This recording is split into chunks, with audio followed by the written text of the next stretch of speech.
하트앤서울 복음방송 주안의 하나 2부 방송으로 이어집니다.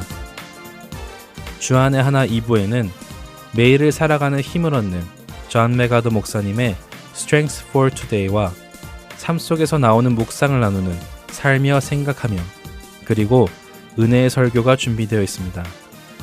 먼저 존 메가더 목사님의 Strength for Today 들으시겠습니다.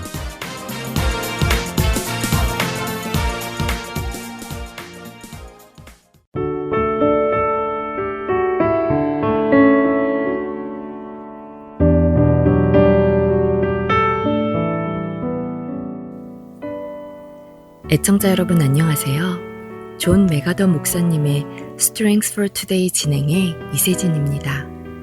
하나님의 섭리는 참으로 오묘하고 놀랍습니다.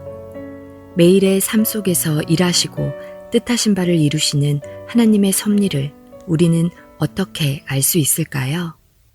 오늘 Strength for Today의 제목은 하나님 섭리에 대한 확신입니다. 우리가 알거니와 하나님을 사랑하는 자, 곧 그의 뜻대로 부르심을 입은 자들에게는 모든 것이 합력하여 선을 이루느니라. 로마서 8장 28절 말씀입니다. 살아가며 때때로 우리는 시련을 겪고 삶의 어려움을 겪습니다. 그럴 때 말씀을 붙들고 지인들의 충고나 조언을 듣기도 하며 그 시련의 시간을 잘 이겨내기 위해 몸부림을 치기도 하죠. 하나님께서 시련을 통하여 우리의 믿음이 성장하도록 하십니다. 그리고 우리에게 교훈을 배우기 원하시죠. 이 교훈을 잘 이해하고 잘 받아들이기 위해서는 하나님의 섭리에 대한 기본적인 이해가 필요합니다.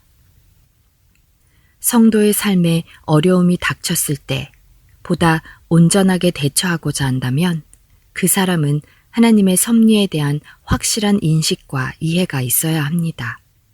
왜 그럴까요? 하나님의 섭리에 대한 이해가 있다면 내게 오는 고난과 시련을 받아들이기 더 쉬워서일까요? 그렇지는 않습니다. 먼저 하나님의 섭리란 무엇일까요? 하나님의 섭리란 모든 것을 돌보시는 하나님의 통치이며 하나님께서 일하시는 방법을 의미합니다. 즉, 하나님께서 여러 수단과 방법들을 사용하셔서 모든 필요한 것들을 다스리시며 총괄하시며 그분의 뜻을 이루어 가시는 것을 의미하죠. 이것은 매일 우리 삶 속의 모든 행사를 주관하시고 일하시는 가장 흔하게 이루어지는 하나님의 역사이기도 합니다. 이렇게 매일 우리의 삶 속의 모든 일을 주관하시는 하나님의 섭리에는 특별한 방식도 하나가 포함되어 있는데 이것을 우리는 흔히 기적이라고 부르죠. 초자연적 현상 말입니다. 물론 예수님과 사도들 그리고 구약의 선지자들 때에 나타내시던 그런 기적들을 요즘은 보기가 힘듭니다. 그러나 그렇게 어쩌다 한번 나타나는 초자연적인 현상보다 우리 주위의 무수하고 세세한 모든 상황들을 하나의 오차도 없이 사용하셔서 매일 그분의 뜻을 이루시는 그 광대하시고 끝이 없으신 하나님의 오묘한 섭리가 더 위대한 기적이라고 생각하지 않으십니까? 하나님의 섭리를 믿는다는 것은 이 모든 일을 선하게 이루어 가시는 하나님을 믿는 믿음을 실천하는 행위이며 고난과 시련을 마주하는 우리의 자세를 준비시켜주고 마음의 평안을 얻는 것입니다. 나는 어떠한 형편에든지 자족하기를 배웠다는 빌립보서 4장 11절의 바울의 고백에서 볼 수 있듯이 바울은 삶의 어떤 상황 속에서도 전적으로 하나님의 섭리를 믿고 있었습니다. 또한 창세기 50장 20절에서 요셉은 하나님의 섭리에 대한 확신을 이렇게 표현하였죠. 당신들은 나를 해하려 하였으나 하나님은 그것을 선으로 바꾸사 오늘과 같이 많은 백성의 생명을 구원하게 하시려 하셨나니 라고요. 우리가 바울이나 요셉처럼 모든 일에 있어서의 하나님의 섭리를 인정하고 받아들일 때 하나님이 시련을 통해 우리에게 주시는 그 교훈을 깨달을 수 있습니다. 매일의 삶 속에서 일하시는 하나님의 섭리를 믿어야만 오늘의 말씀 로마서 8장 28절의 진리를 우리가 우리의 삶에 적용할 수 있죠. 매일의 삶 속에서 우리를 위해 일하시는 하나님의 섭리를 이해하고 믿기를 원합니다. 하나님의 섭리가 항상 우리를 위한 선한 뜻을 이루시는 데 대해 감사하기를 바랍니다. 오늘 Strength for Today 마칩니다. 안녕히 계세요.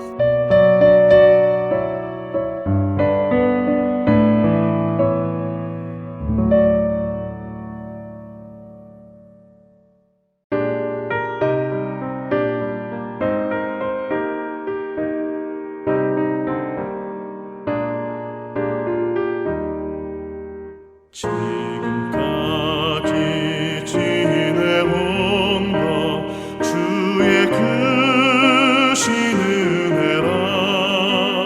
한이 없는 주의 사랑 어찌 이루 말하랴. 찬악해라 주의 손이 항상 살펴주시고 모든 일을 주 안에서 형통하게 하시네. 맘도 연약하나 새 힘 받아 살았네.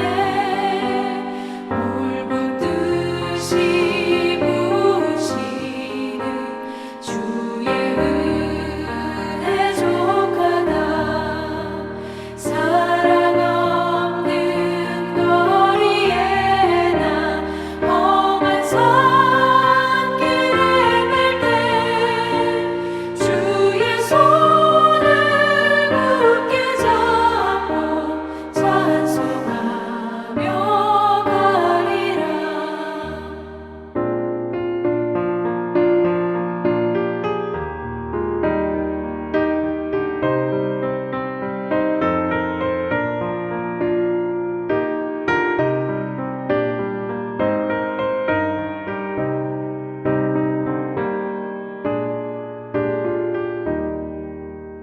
주님 다시 배울 날이 날로 날로 다가와.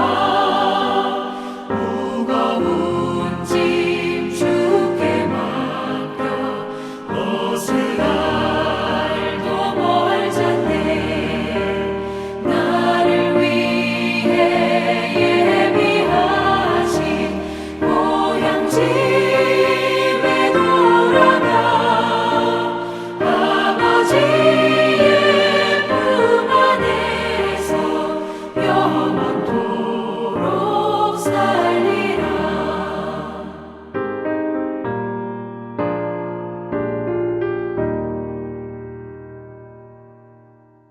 계속해서 살며 생각하며 보내드립니다.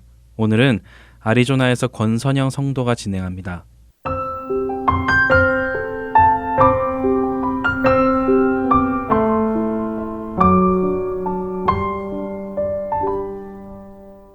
몇 년 전 한국에서 어둠 속의 대화라는 체험 전시를 경험한 적이 있습니다.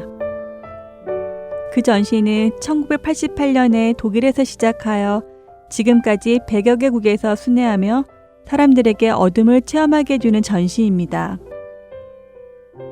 시각이 완전히 차단된 아무런 불빛도 없는 암흑 속을 안내자의 인도를 따라 8명으로 구성된 팀이 100분 동안 경험하는 것입니다. 혹시 여러분들 중에 한 줄기 작은 빛도 없는 완전한 어둠을 경험해 본 적 있으신지요? 사실 우리 대부분이 경험하는 어둠이란 어두운 밤 산속의 캠핑장, 빛이 별로 없는 어두운 터널 안, 집의 모든 커튼을 친 정도가 우리가 경험하는 어두움의 정도일 것입니다. 그래서 저는 어둠 속의 대화라는 체험 전시를 가기 전에 아무것도 보이지 않는 이 어둠의 체험에서 무엇을 경험할 수 있을까 생각하며 아무런 상상을 할 수가 없었는데요. 전시장에 도착하자 안내자들은 제가 지닌 모든 물품들을 보관함에 넣도록 했습니다. 그리고 그들의 안내를 받아 엘리베이터를 탔죠. 엘리베이터가 전시장층에 도착하여 문이 열린 그 첫 순간, 그 순간을 저는 정말 잊지 못합니다. 문이 열려 들어간 그 공간은 정말 아무리 눈을 깜빡거려도 아주 작은 희미한 빛조차 찾을 수 없는, 빛이 하나도 존재하지 않는 곳이었기 때문이었습니다. 그 속에서 불과 몇 초밖에 지나지 않았는데도 시간은 몇십 분이 지난 것 같고, 시간과 공간의 감각이 사라져버린 느낌 때문에 순간 숨을 쉴 수 없는 공포감이 저를 눌러 움직이지 못하게 만들었죠. 전시장에 함께 들어갔던 아이들의 손을 순간 꽉 붙잡으니 도리어 아이들이 엄마 무서워요 하며 저를 안심시켜 주었습니다. 저는 무서워서 몸이 경직되고 숨조차 편하게 쉬어지지 않는데 아이들은 생전 처음 경험하는 어둠이 마냥 신기한지 놀라워하는 듯 했습니다. 제 아이들은 지금도 그때를 회상할 때면 정말 쿨한 경험이었다며 제가 기억하지 못하는 세세한 것들까지도 기억을 하고 있는 것을 봅니다. 시각이 완전히 차단된 채 오로지 청각과 후각, 그리고 미각과 촉각만으로 인도자가 안내하는 대로 공간을 이동하며 설명을 듣고 내가 현재 있는 공간에서 느끼는 것들을 찾아가는 시간이었습니다. 그러다 문득 의문이 생겼습니다. 정말 아무것도 보이지 않는 이 상태에서 이 길을 안내하는 인도자들은 도대체 어떻게 우리를 인도할까 하는 궁금증이 생겼죠. 혹시 어둠 속에서도 볼 수 있다는 적외선 안경 같은 것을 쓰고 인도하는 것일까? 아니면 이 안의 모든 구조를 무수히 다니며 모든 것을 외워서 하는 것일까? 이런저런 궁금증이 생겼습니다. 그래서 인도자께 어떻게 보이지 않는데 우리를 인도하실 수 있는지 여쭈어 보았죠. 그랬더니 그분이 전혀 예상치 못한 대답을 하셨습니다. 자신은 시각장애인으로 이런 어둠에 익숙할 뿐만 아니라 이미 전시장 루트를 사전 경험하여서 길 안내를 할 수 있다는 것이었습니다. 그분의 대답을 들으며 너무 놀랍기도 하면서 여러 생각이 스쳐 지나갔습니다. 시각장애인들은 이런 어둠 속에서 자신에게 주어진 다른 감각만을 의지하며 모든 삶을 살아간다는 사실을 새삼 생각하게 되었죠. 가끔 지하철역 등에서 막대기를 의지하며 걸어가시는 그분들의 무표정하고 긴장된 모습이 참 생경스러웠는데 체험장 속에 있는 저의 모습이 바로 그 모습이었던 것을 깨닫게 되었습니다. 빛이 얼마나 소중한 것인지, 또한 볼 수 있다는 것이 얼마나 큰 은혜인지 알게 되는 경험이기도 하였습니다. 전시장 안에 있었던 100분 동안 그 아무것도 볼 수 없었지만 서서히 긴장이 풀어지면서 인도자의 말에 집중하며 그분이 권하는 대로 조용히 귀를 기울이며 바람소리, 작은 물소리를 듣게 되고 뺨에 스쳐 지나가는 시원한 바람을 느껴보았습니다. 그리고 마지막 종착지인 작은 카페에서도 보이지 않는 음료수를 한 잔 마셨죠. 그런데 그때 그 어둠 속에서 마셨던 음료수의 맛을 5년이 지난 지금도 저와 저의 아이들 모두가 기억하고 있습니다. 보이지 않는 곳에서 몸의 모든 신경을 바짝 곤두세운 100여 분의 시간을 통해 저의 감각들이 살아났기에 그때 마신 그 음료수의 맛은 그 어느 때보다도 확실한 맛으로 다가온 것입니다. 그 경험을 통해 하나님께서 우리에게 허락하신 감각들이 얼마나 소중한 것인지, 또 그 감각들이 서로 연결되어 어떻게 일하는지도 알게 되었습니다. 그날의 그 경험은 이따금씩 저와 하나님과의 관계, 저의 신앙생활의 모습들을 생각해 보게 되는 원재료가 되었습니다. 삶이 힘들다고 생각될 때 앞뒤가 꽉 막힌 터널 안에 갇힌 것 같은 두려움이 찾아올 때가 있습니다. 공황장애 증상처럼 내가 굴 속에 있다는 생각이 스쳐 지나가며 물속에 빠져 숨을 쉴 수 없는 것처럼 가슴을 부여잡으며 그 터널에서 한 줄기 작은 빛을 찾으려고 발버둥친 적이 있었죠. 그렇게 한 줄기 빛도 없는 터널에 갇혀있다는 생각에 사로잡히면 내가 지금 어디에 있는지, 어디로 가야 하는지, 모든 인생의 방향성을 잃어버린 좌절감에 깊은 수렁으로 빠져들어갔습니다. 그때는 정말 숨을 못 쉬는 공포감을 벗어나기 위해 하나님께 한 줄기 빛만 보게 해달라고 울부짖으며 기도했었습니다. 하나님께 한 줄기 빛만을 보게 해달라 기도하면서 차츰차츰 제 안에 있는 저의 완악함과 나의 교만과 나의 죄성을 보게 되면서 주님 앞에 회개하게 되었고, 그러면서 차츰 언제나 저와 함께 있었던 작고 영롱한 꺼지지 않는 빛이 제 곁에 있었다는 것을 깨닫게 되었습니다.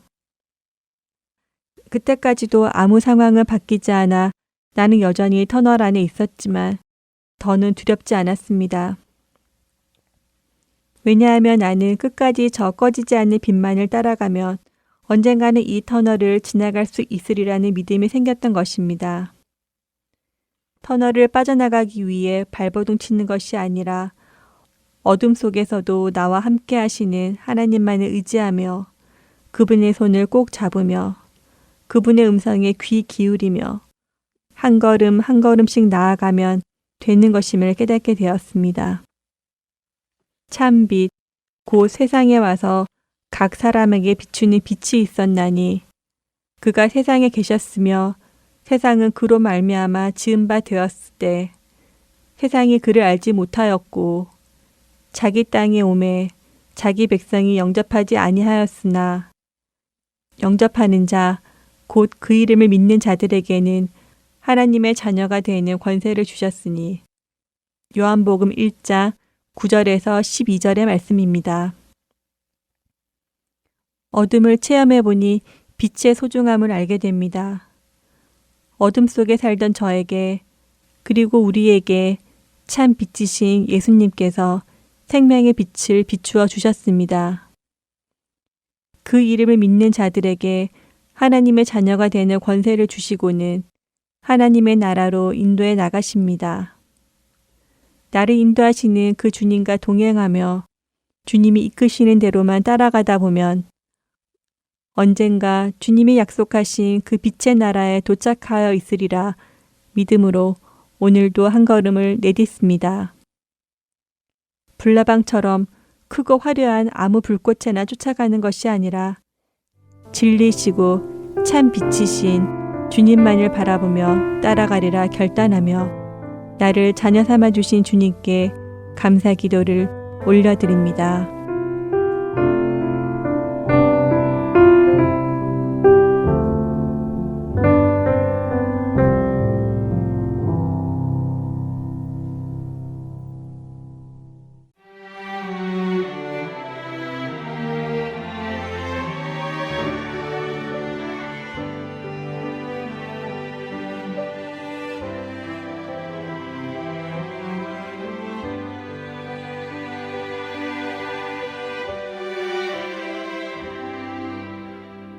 나의 영혼이 잠잠히 하나님만 바라며 나의 구원이 그에게서 나는도다.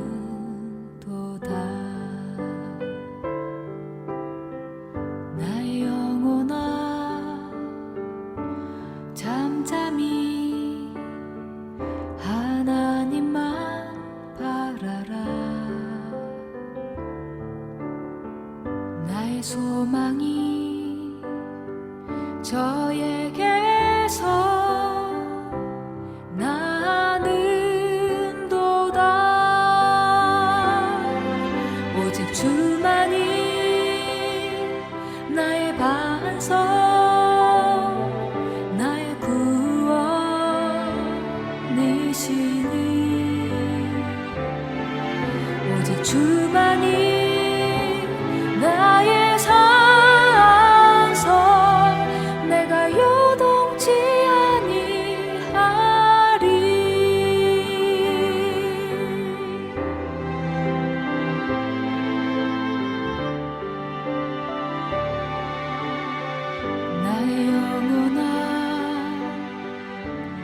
간절히 여호와를 갈망하며 나의 입술이 여호와를 찬양하리.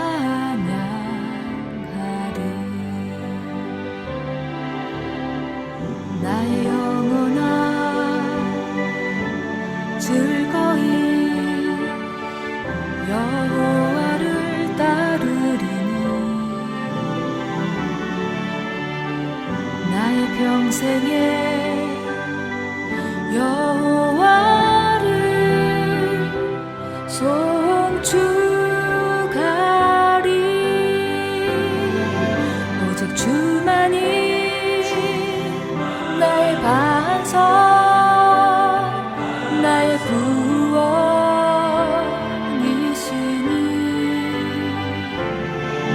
오직 주만이 나의 산성 내가 요동치 아니하리.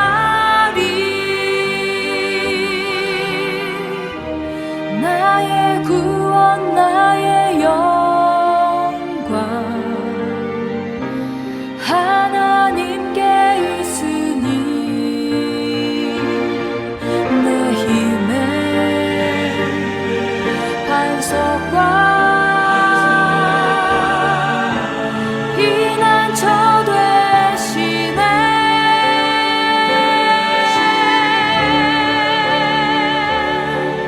오직 주만이 나의 반석 나의 구원이시니 오직 주만이 나의 산성 내가 요동치 아니하리. 오직 주만이 나의 반석 나의 구원이시니 오직 주만이 나의 산성 내가 요동치 아니하리. 내가 요동치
와, 차 너무 예쁘다. 마음에 들어. 그치? 색깔도 좋고. 오, 차도 잘 나가는데? 그런데 여보, 여기 CD 플레이어가 없어? 아, 정말 그러네. 요즘 나오는 차들은 CD 플레이어가 없나 봐. 그러면 복음방송 어떻게 듣지? 어떻게 듣긴 스마트폰으로 들으면 되지. 오, 스마트폰으로? 응. 여기 이렇게 블루투스를 연결하면 애청자 여러분 안녕하세요. 2023년 1월 10일 나온다. 아, 이렇게 방송을 들을 수 있구나. 그러면 우선 방송국에 전화해서 CD는 취소하자. 응, 그러자. CD는 다른 분께 보내드려야지.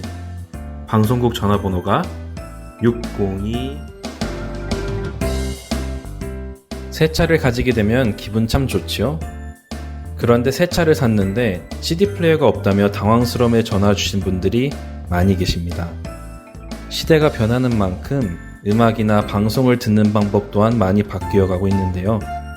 혹시 CD 플레이어가 없는 새 차를 사시게 되면 방송국으로 전화 주세요. CD 플레이어 외에도 하트앤서울 복음 방송을 들을 수 있는 방법은 여러 가지가 있습니다. 카카오톡으로 듣거나 팟캐스트, 스마트폰 앱, 그리고 홈페이지 등 새 차에서 들으실 수 있는 방법을 안내해 드리겠습니다. 사무실 전화번호는 602-866-8999입니다.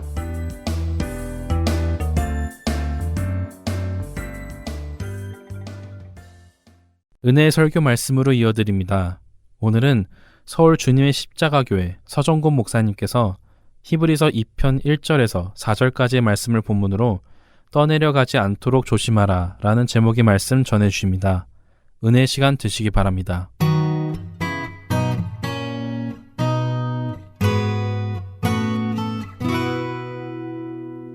하나님께서 히브리서 편지를 당시 유대인 디아스포라들에게만 보낼 뿐만 아니라 오늘날 신앙에서 떠내려가고 있는 이 시대에 우리들에게도 하나님께서 지금 동일하게 말씀하시는 서신인 것입니다. 이 말씀을 하나님께서 우리에게 주시는 말씀으로 받고 우리가 다시 우리의 신앙을 점검해야 할 아주 중차대한 그런 시대적인 소명 가운데 우리가 있다, 그런 생각을 갖게 됩니다. 히브리서 2장 1절로부터 4절까지 제가 대표로 봉독하겠습니다. 그러므로 우리는 들은 것에 더욱 유념함으로 우리가 흘러 떠내려가지 않도록 함이 마땅하니라. 천사들을 통하여 하신 말씀이 견고하게 되어 모든 범죄함과 순종하지 아니함이 공정한 보응을 받았거늘 우리가 이같이 큰 구원을 등하시 여기면은 어찌 그 보응을 피하리요? 이 구원은 처음에 주로 말씀하신 바요 들은 자들이 우리에게 확증한 바니 하나님도 표적들과 기사들과 여러 가지 능력과 및 자기의 뜻을 따라 성령에 나눠주신 것으로서 그들과 함께 증언하셨느니라. 아멘. 신앙생활을 성경에 보면은 때로는 순례자의 길이다 이렇게 표현을 합니다. 아마 갈 곳이 있고 또 가서 만나야 될 분이 계시기 때문에 순례자의 길은 신앙생활이라는 것은 어떤 기대를 가지고 걸어가는 것, 그걸 의미하면서 우리의 신앙생활이 순례자의 길이다 이렇게 표현을 하고 있습니다. 어느 때는 우리의 신앙생활을 경주로 비유를 합니다. 위에서 부르시는 부름의 상급을 향해서 우리가 쫓아가는 것이 우리 신앙생활이다. 우리에게는 사명이 있고 우리 신앙에는 목적이 있다 하는 것을 강조하면서 경주로 비유를 합니다. 그런데 오늘 히브리서 기자는 우리의 신앙생활을 항해로 말씀하고 있습니다. 그러면서 흘러 떠내려가지 않도록 너희가 유의하라. 그런데 이 흘러 떠내려가다 하는 단어는 표류하다, 배가 목적지에 못 가고 다른 곳으로 떠내려가다, 이런 뜻입니다. 항구에 가면은요, 꽤 큰 배도 닻이 있는데 닻을 어쩌다가 잘 안 내려놓으면은요, 그 다음날 아침에 가면은 꽤 멀리 이렇게 떠내려가는 것을 봅니다. 밤새 파도와 바람이라든가 이런 걸 통해 가지고 큰 배도 이렇게 떠내려갑니다. 그래서 항구마다 밧줄을 달아매고 그러지 않습니까?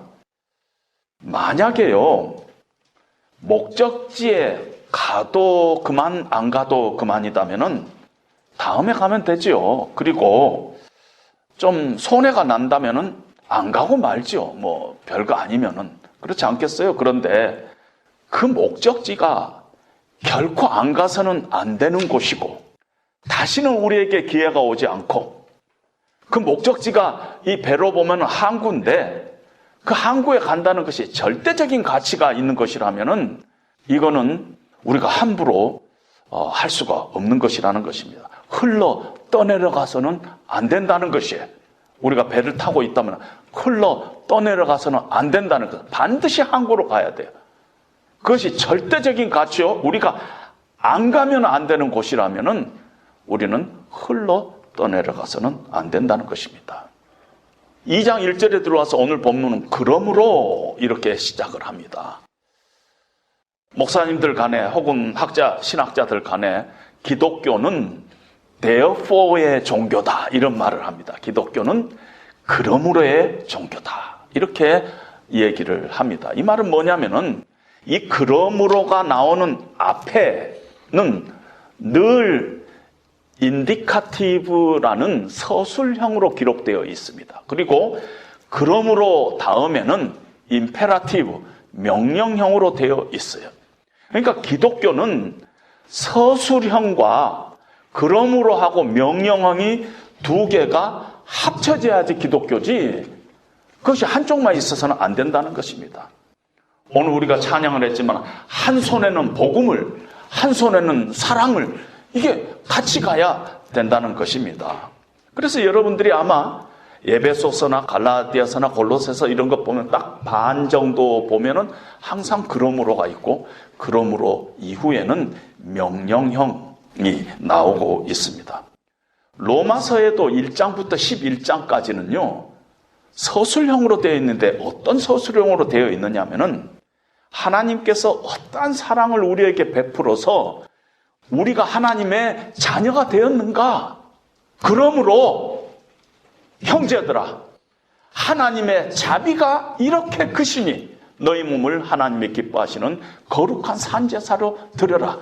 이것이 마땅하다는 것이 12장 1절에 가서는 그 전에 하고 그 후에를 그러므로로 연결을 하고 있다는 것입니다. 너희가 그런 하나님의 자비와 사랑을 받은 자이니까 이제는 너희 삶을 이렇게 살아야 되는 것이 마땅하지 않느냐 하는 것입니다.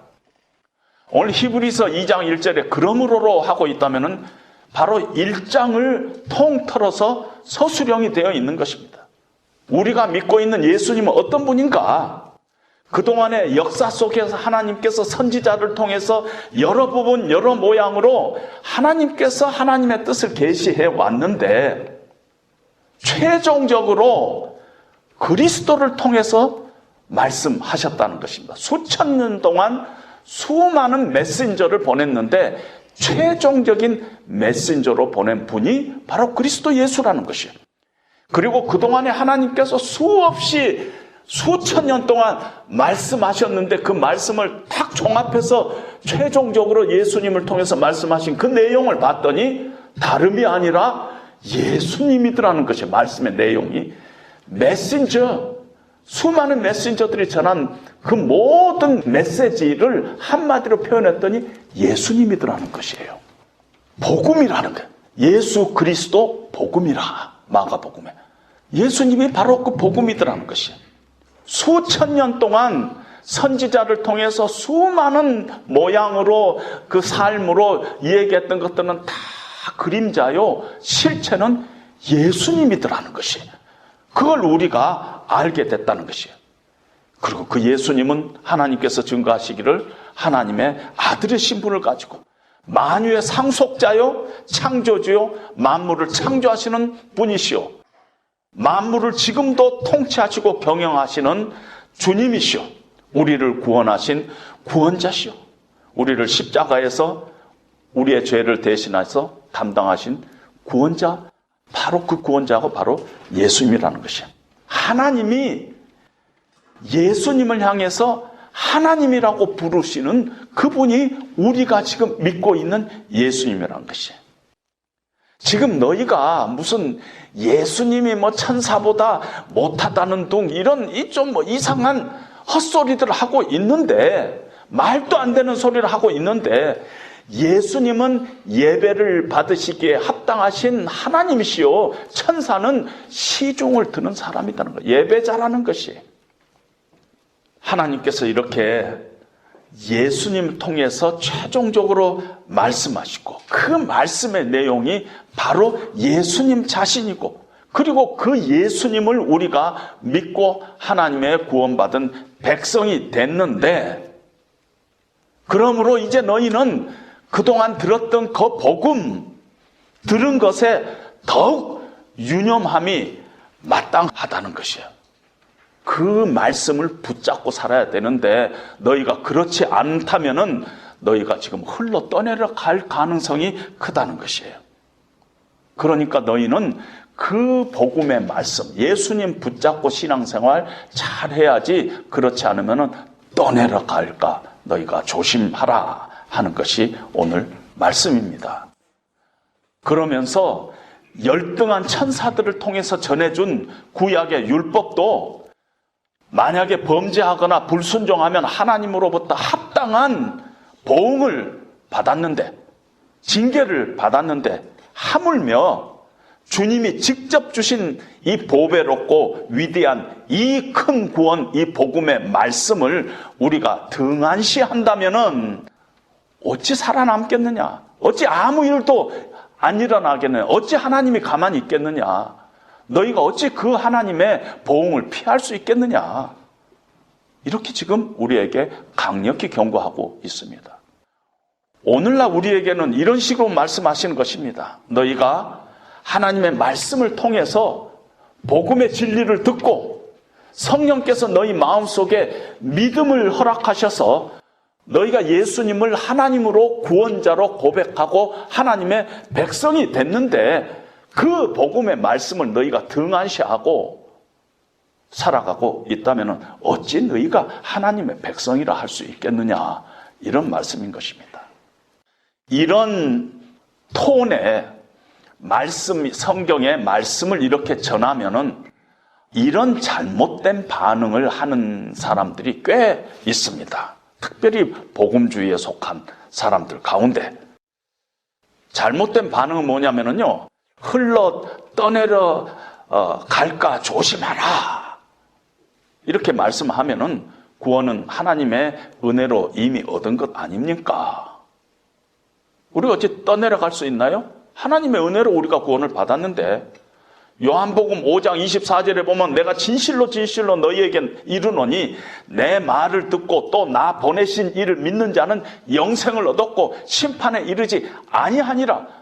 목사님, 그게 현재 완료형으로 기재되어 있어요. 사망에서 생명으로 옮겨져 버렸어요. 한번 예수를 믿으면은 우리 구원은 노타치. 그렇게 얘기하는 사람들이 주변에 많이 있다는 것입니다. 이미 구원을 얻었다. 예수 믿었으면. 한번 구원을 받으면은 결코 빼앗기지 않는다. 왜냐하면 요한복음 10장 28절에 보면은 내가 너희에게 영생을 주노니 영원히 멸망치 아니할 터이요 또 너희를 내 손에서 빼앗을 자가 없느니라. 하나님께서 한번 우리를 하나님의 백성 삼으셨으면은 하나님께서 구원을 줬다 뺐다 그런 분이 아니라는 것이, 구원은 취소되지 않는다는 것입니다. 아무도 빼앗을 수 없다는 것입니다. 그런데 우리가 이렇게 생각해야 되는 것입니다. 한 번 구원을 받으면은 영원히 빼앗을 수 없다 하는 것은 하나님께서 하신 약속이에요. 하나님께서 하신 약속. 하나님께서 약속이 무조건 자동적으로 그렇게 된다, 우리는 늘 그렇게 생각하면 안 된다는 것이. 왜냐하면 우리 편에서는, 그러니까 하나님의 약속이 있는데 우리 편에서는 하나님의 약속을 전적으로 믿지만 우리 편에서는 순종과 선택의 책임이 있다는 것이에요.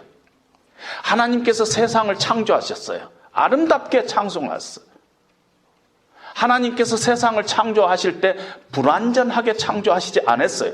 그런데 왜 세상 속에 고통과 갈등이 있어요? 완벽하게 만드셨어요.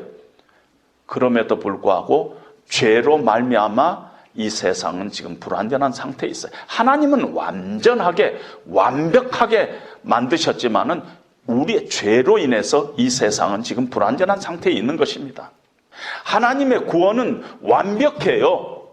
예수님을 영접하면은 우리는 구원 받아요. 그건 하나님은 완벽한 구원을 우리에게 약속하셨어요. 그러나 그 얻는 구원을 우리가 순종함으로 지켜나가는 건 우리의 책임 중에 하나라는 것입니다. 그래서 빌립보서 2장에 보면은 두렵고 떨림으로 너희 구원을 이루라. Work out your salvation. 그러면은 이제 또 성경 좀 공부하시는 분은 목사님 거기는 salvation이라는 단어를 썼지만은 이거는 성화입니다. 우리 구원은 아닙니다. 이렇게 이 얘기를 합니다. 물론 우리가 전적으로 우리 힘으로 우리의 노력으로 우리 의지로 믿음을 지켜나가는 건 아니에요. 그러나 하나님의 은혜로 주신 그 큰 구원을 계속 우리가 완성해 나가야 되는 것은 우리의 책임 중에 하나라는 것이에요. 어떻게? 매일매일 우리의 삶을 통해서 우리가 선택함을 통해서 이 구원을 우리가 계속 이루어가는 것은 우리의 책임이라는 것이에요. 다시 한번 말씀드리면은 한 번 구원받은 것을 결코 빼앗기지 않겠다, 빼앗지 않을 것이다 하는 것은 하나님의 약속이에요. 그러나 계속 그 주님의 말씀을 무시하고 불순종하고 내가 그냥 개판치고 살아도 내 구원은 끄떡없다, 그런 뜻은 아니라는 것이에요. 우리는 계속 두렵고 떨림으로 하나님께서 우리에게 은혜로 주신 이 완전한 구원을 우리의 삶을 통해서 매일매일 선택하며 순종하며 아름답게 이루어 가야 할 책임이 우리 가운데 있다는 것입니다. 이스라엘 백성들에게 하나님께서는 가나안 땅을 약속했습니다. 그러나 그 약속을 끝까지 거부한 자들은 하나님의 약속의 땅에 들어가지 못했습니다. 예수님의 십자가의 사건은요, 성령을 통해서 나에게 일어난 사건이 된 것이에요. 역사 속에서 2000년 전에 우리가 보지도 못하고 듣지도 못한 이 예수님의 십자가의 사건은 성령 하나님의 그 감동 감화를 통해서 나에게 일어난 사건이 됐어요. 근데 만약에 내가 지금 십자가 앞으로 갈 수 없는 죄 가운데 빠져 있다면, 십자가 앞으로 갈 수 없는 죄 가운데 우리가 있다면은, 그거는 어떤 면은 성령의 역사를 회방하는 거나 마찬가지야. 성령께서 이 십자가 사건은 나의 사건으로 했는데 뭔가 모르지만은 성령이 그 가운데 역사하지 못하도록 계속 우리가 고의적으로 그렇게 의도적으로 그렇게 하고 있다면은 그 죄는 용서받을 수 없는 죄에 속할 수도 있다는 것입니다. 아무리 창고 안에 식량이 많아도 창고 문을 닫아놓고 있으면은 우리는 굶어 죽어요. 아무리 우리가 곡물이 밖에 많이 있더라도 추수하지 않으면은 우리가 썩게 돼 있어요. 그 곡물이. 신앙생활도 마찬가지라는 것이에요. 그러면서 오늘 히브리서 기자는 구약 성경, 구약 시대 때 천사들을 통해서 하나님께서 십계명을 주셨는데 그 하나님의 구약 하나님의 백성들이 이 십계명을 무시하고 불순종했을 때 마땅한 죄를 받았다. 하물며 하나님께서 최종적으로 하나님의 아들인 예수 그리스도를 통해서 우리에게 말씀게 하시고 예수님의 말씀과 그 사역을 직접 보고 들은 사도들에 의해서 기록된 그 하나님의 말씀을 성령의 감동으로 우리가 듣고 하나님의 말씀을 받아들이게 하고 하나님께서 친히 기사와 이적을 통해서 이 말씀을 증거한 이 말씀을 등한시해버리고 무시해버리고 멸시해버리고 불순종하고 그렇게 살면서 내 구원은 안전하다 하는 것이 그게 맞는 말이냐 하는 것입니다. 어찌 하나님의 심판을 피할 수 있으리요? 성자 예수님께서 친히 우리에게 가르치시고 성부 하나님께서 증거하시고 성령 하나님께서 역사하시는 하나님의 능력으로 우리에게 전해준 그 말씀이 그 복음을 우리가 무시해버리고 등한시해버리고 삼위일체 하나님이 관여한 이 하나님의 말씀을 등한시하고 어떻게 우리가 중생한 크리스찬이라고 매번 얘기할 수 있겠느냐는 것이에요. 그런즉 누구든지 그리스도 안에 있으면 새로운 피조물이라 이전 것은 지나갔으니 보라 새 것이 되었도다. 우리가 예수를 믿으면 분명히 새로운 피조물이라고 성경이 얘기했는데 헌 피조물로 매일 똑같이 살면서 어떻게 너희가 하나님의 백성 됐다고 구원은 완전하다고 할렐루야 하면서 살 수 있겠느냐는 것이, 어떻게 너희 심판을 피할 수 있겠느냐는 것이. 신앙은 항해와 같은 것인데 마지막 항구에 도착하는 것이 이 항해의 목적인데 항로를 잃어버리고 흘러 떠내려 표류한다면 어찌 구원의 항구에 너희가 도달할 수 있겠느냐 하는 것이 오늘 히브리서 기자가 히브리서 편지를 받는 사람들에게 지금 권면하고 있는 것입니다. 하나님의 은혜로 주신 이 구원은 완벽하고 우리 안에 계신 성령 하나님께서 우리가 흘러 떠내려 가려는 때마다 이렇게 경고의 사이렌을 보내가지고 우리로 하여금 다시 이 나침판을 잡도록 늘 하시는데, 그런 성령의 경고까지도 늘 무시해버리고 내 맘대로 흘러 떠내려 간다면 그것이 어떻게 하나님의 백성으로서 중생받는 구원자라고 할 수 있겠느냐 하고 오늘 히브리서 기자는 우리에게 말씀하신다는 것입니다. 이렇게 말씀하시면은 그러면은 목사님, 구원은 하나님의 은혜가 아니라 뭐 행위로 받는 것 같네요, 이렇게 표현하시는 분들이 있어요.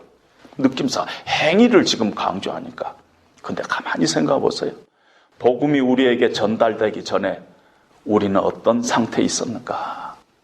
하나님과 원수되어 있었어요. 죄와 허물로 죽어있는 시체 같은이 아니라 시체인 우리였어요. 그런데 긍휼이 풍성하신 하나님께서 그 큰 사랑으로 우리를 구원하셨어요. 하나님께서 우리가 하나님의 구원을 받기 전에 어떤 사랑으로, 십자가에서 어떤 사랑으로 우리를 구원했는가, 그걸 우리가 생각한다면 하나님의 은혜는 완벽해요. 완전해요. 측량할 수 없는 하나님의 은혜고 우리의 죄악의 깊이보다 훨씬 깊은 하나님의 은혜가 우리 가운데 있음을 우리는 알아야 된다는 것이. 얼마나 하나님께서 마음 아팠으면은 이렇게 히브리서 기자를 통해서 이렇게 경고하고 이렇게 야단치면서 너희가 어찌 그러고도 하나님의 백성이라 할 수 있겠느냐 하는 안타까운 심정으로 말씀을 하고 있다는 것입니다. 이걸 늘 신학적으로 풀라고 해서는 안 된다는 것입니다. 그러면은 도대체 어떻게 해가지고 예수를 그렇게 은혜 충만하고 성령 충만하고 예수를 믿고 고백하고 그런 사람들이 이렇게 흘러 떠내려가는가? 한번 그 케이스를 이렇게 보면서 우리가 반면교사로 삼으면 좋을 거 아니에요? 우리가 그럴 때가 오면 우리가 경고도 받고. 그래서 이렇게 어떻게 떠내려가는가 했더니 의외로 참 신기한 것을 발견하게 됐습니다. C.S. 루이스가 순전한 기독교에서 이렇게 지금 쓰고 있습니다. 만약 신앙을 저버리는 사람 100명을 조사한다면 그 중에 정직한 논쟁을 거쳐 추론한 결과 신앙을 버리기로 결정한 사람이 몇 명이나 되겠느냐. 그러니까 내가 신앙을 버리고 내가 예를 들면 나는 불교로 가겠습니다. 나는 이제는 기독교 떠나겠습니다 하는 사람들이 정직한 논쟁을 거쳐서 추론한 결과 신앙을 버리기로 결정한 사람들이 몇 명이나 되겠느냐는 것이. 그냥 어쩌다 보니 신앙에서 믿음에서 떠내려간 사람들이 대부분이 아닐까요? 어느 날 어느 순간 뒤돌아보니까 믿음에서 떠나 있는 자신을 발견하지 않을까요?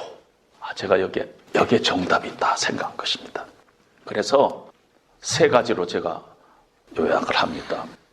기독교 신앙에서 떠나는 경우는 신중하게 고민하면서 떠나는 사람은 거의 없다. 조사해보고 고민하고 연구하고 해가지고 나는 떠나야 되겠다. 거의 없다는 것이죠. 두 번째, 그냥 생각 없이 바쁘게 살다 보면 떠내려간다.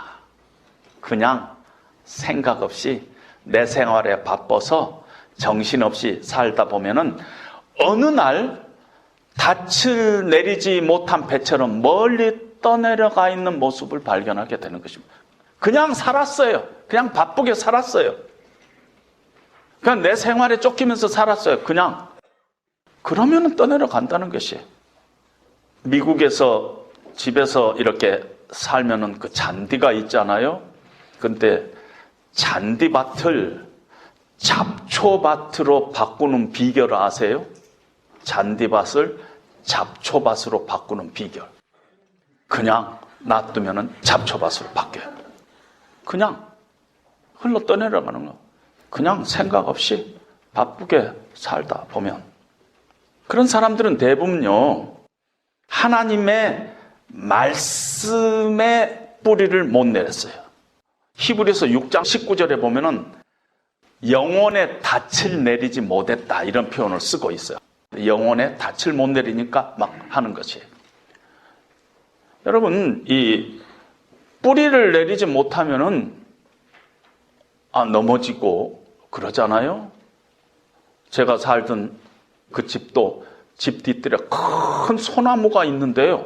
어느 날 바람이 부는데 턱 넘어졌어요. 그래서 지붕을 막 손상을 했어요. 보니까 그 높은 소나무인데 뿌리는 뭐 별로 깊지도 않더군요. 이 정도 돼요.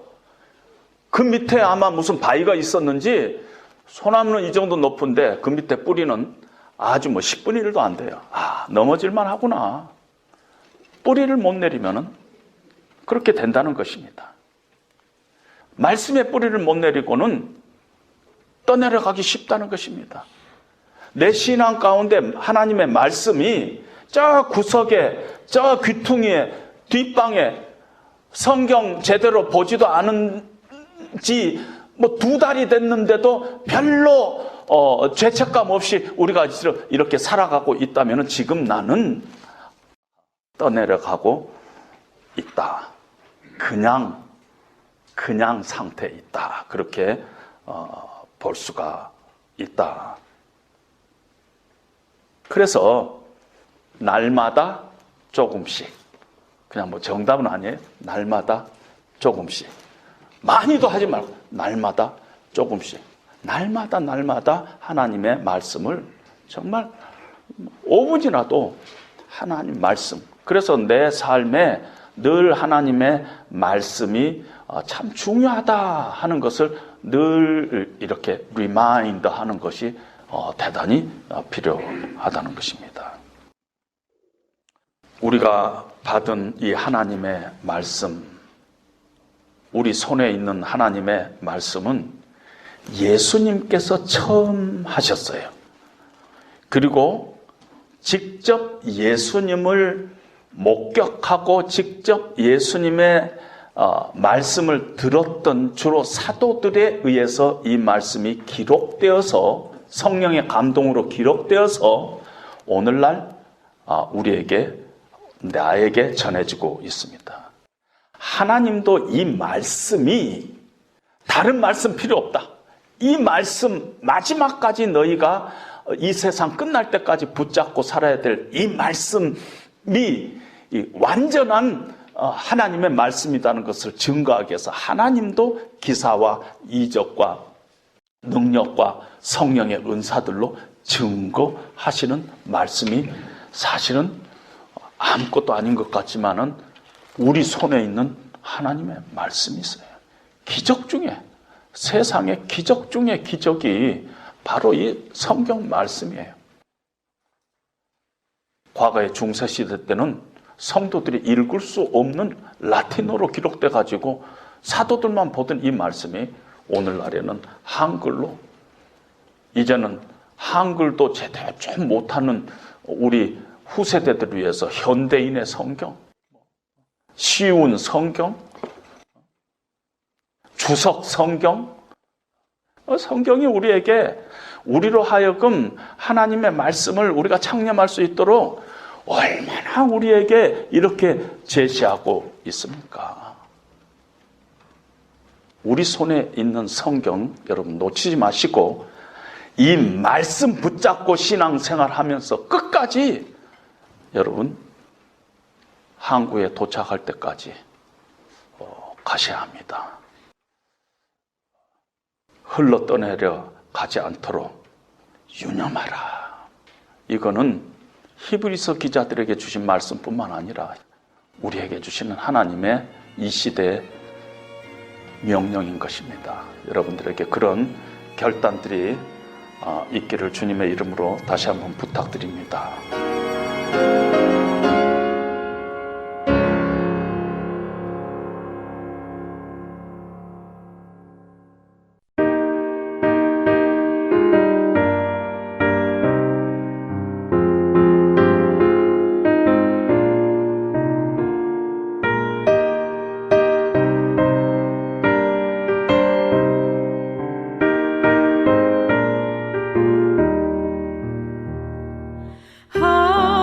하나님의 말씀은 생명의 말씀이라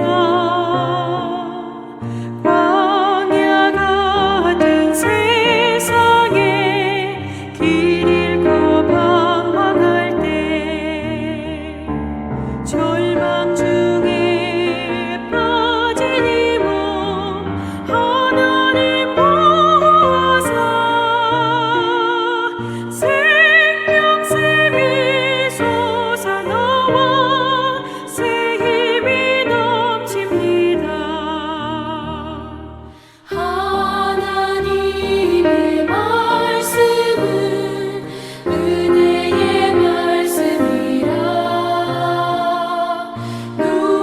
누구든지 믿고서 참으로 회개하며 하나님이 사해 주사 구원함 베푸시고 거의 없는 그 은혜로 늘 품어 주십니다.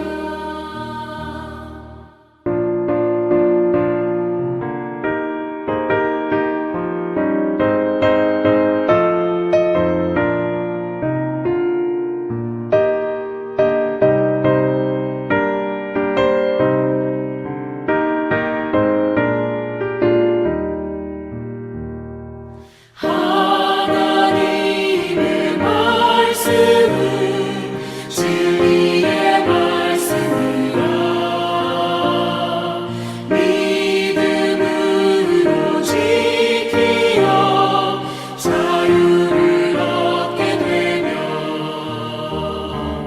어려운 일 힘든 일도 담대히 할 수 있어 온전하신 말씀으로 승리케 하십니다. 하나님의 말씀은 사랑의 말씀이라 험한 세상 살 동안 언제나 돌보시고 변함없는 사랑으로 우리를 지키시어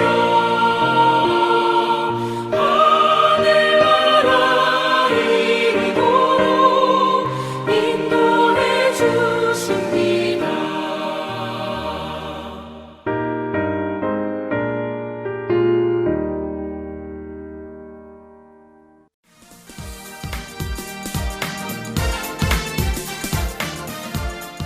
주안의 하나 2부 준비된 순서는 여기까지입니다. 계속해서 주안의 하나 3부로 이어집니다. 주님의 말씀을 더 알아가는 시간 되시길 소망합니다. 안녕히 계세요.